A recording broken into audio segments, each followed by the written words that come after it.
Assalamu alaikum wa rahmatullahi wa barakatuhu. Alhamdulillah wa usalli wa usallim ala man bu'isa rahmatan lil alamin. Alhamdulillah, chers frères et sœurs, j'espère que vous allez bien. Notre cours d'aujourd'hui porte sur At-Tafsir. C'est le deuxième cours. Nous sommes au chapitre 1 qui est Madkhal fi ilm Tafsir. C'est porte d'entrée de la science du Tafsir. À la première leçon, nous avons défini ce que c'est que le tafsir, l'exégèse du Coran dans la langue arabe et aussi selon la terminologie des savants, des savants exégètes du Coran. Aujourd'hui, nous abordons la seconde leçon qui est Istimdadu ilmi at-tafsir, c'est-à-dire l'étendue de la science du tafsir. On entend par cela les sciences dont l'exégète du Coran a besoin et celles par lesquelles il va s'aider pour pouvoir faire l'exégèse du Coran et pour pouvoir faire comprendre l'objectif d'Allah aux gens et faire comprendre la parole d'Allah subhanahu wa ta'ala aux gens. Pas parce que le Coran a besoin d'autres sciences, non. Le Coran lui-même est la plus grande des sciences. Les autres sciences, donc, s'accrochent à lui. C'est de lui que l'on puise les autres sciences. Seulement à cause de la petitesse de notre science et à cause de la faiblesse des esprits, donc celui qui est l'exégète du Coran a besoin d'autres sciences pour s'aider afin de faire comprendre aux gens le sens des paroles d'Allah subhanahu wa ta'ala, de faire comprendre aux gens l'objectif d'Allah subhanahu wa ta'ala. Ainsi, plusieurs sciences, le commentateur ou l'exégète du Coran a besoin de plusieurs sens à cet effet. Premièrement, il a besoin de connaître le Coran. Savoir réciter le Coran, c'est le minimum qu'on demande à celui qui exégète du Coran, puisqu'il s'agit de faire l'exégèse du Coran. De même, il faut qu'il sache qu'est-ce qui est sourate mécoise, sourate médinoise. Donc les sourates mécoises, ce sont celles qui ont été révélées avant l'Égypte, quel que soit l'endroit où elles ont été révélées. Et celles qui sont médinoises, ce sont celles qui ont été révélées après l'Égypte, quel que soit l'endroit où elles ont été révélées. Le premier verset révélé, comme c'est Iqra, le dernier des versets révélés, Al-Yawma akmaltu lakum dinakum, ainsi de suite. Kedalik,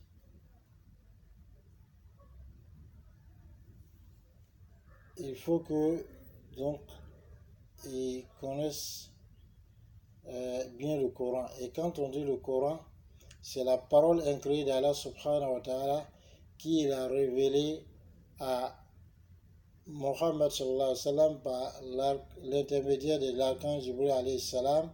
Donc c'est celle dont on récite les lettres à travers notre bouche et dont la récitation est une adoration. Et c'est ce Coran-là qui est écrit dans les masahib, dans les feuillets qu'on a. Il commence par Al-Fatiha et se termine par An-Nas. Donc concernant l'ordre du Coran, il faut savoir que l'ordre des sourates, c'est le prophète sallallahu alayhi wa sallam lui-même qui a dicté cet ordre. De même,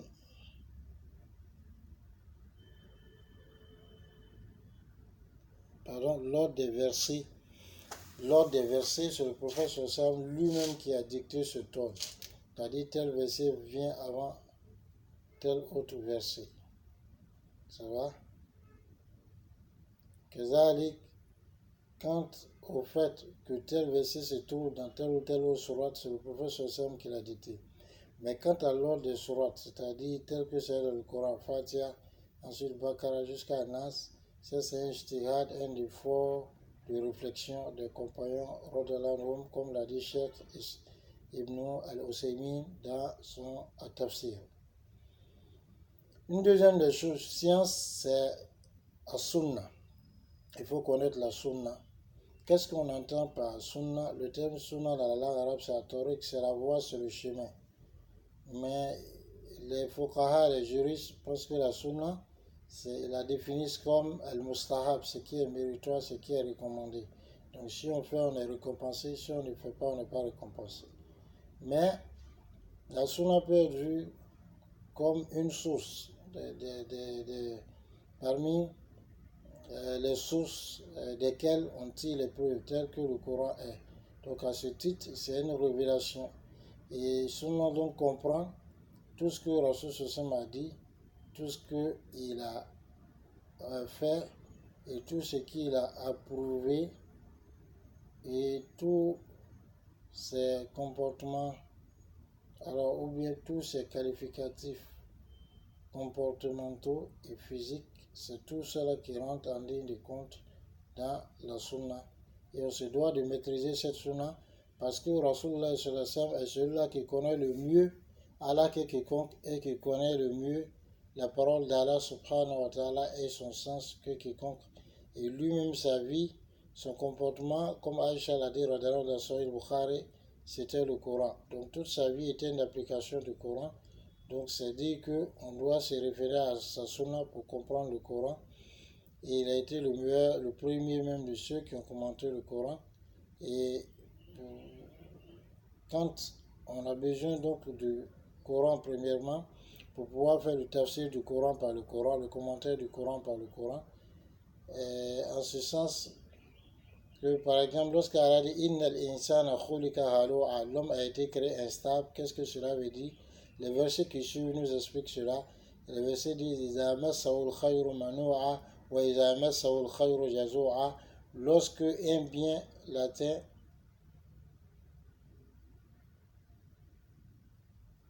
Iza massahu sharru jazu'a, lorsqu'un malheur l'atteint, donc il est plaintif.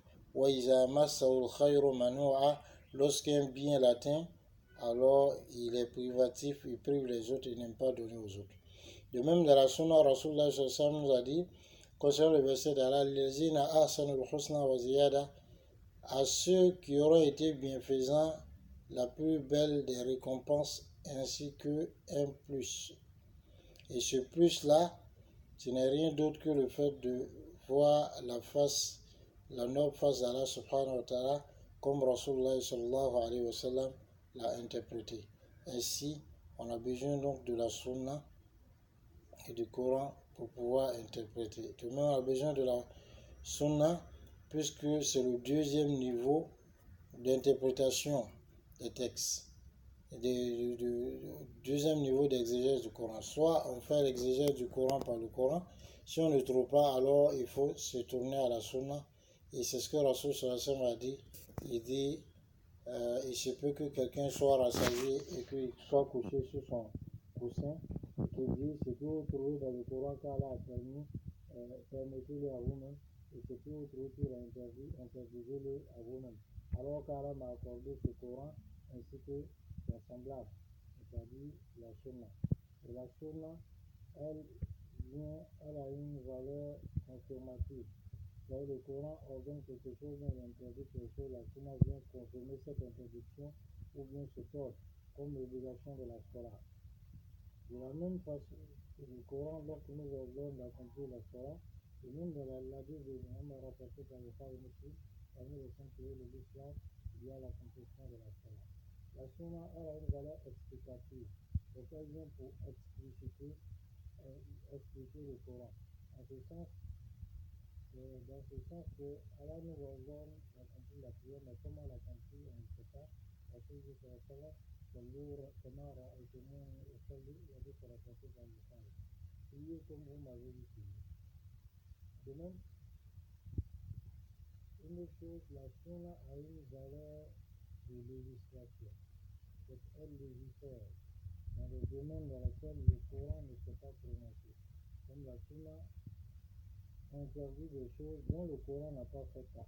Le Coran n'a pas dit si c'est interdit, c'est pas interdit. Par exemple, la consommation de la viande de l'âne domestique.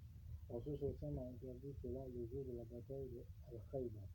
De même, Rasulullah sallallahu alayhi wa sallam a interdit que l'homme marie ensemble réunisse la femme et sa femme paternelle ou la femme et sa tante maternelle ensemble dans le même mariage, il a interdit cela. Autant le Coran ne fait pas cas de cela, car il nous accorde la bonne compréhension. Le cours est à suivre. Salam alaikum.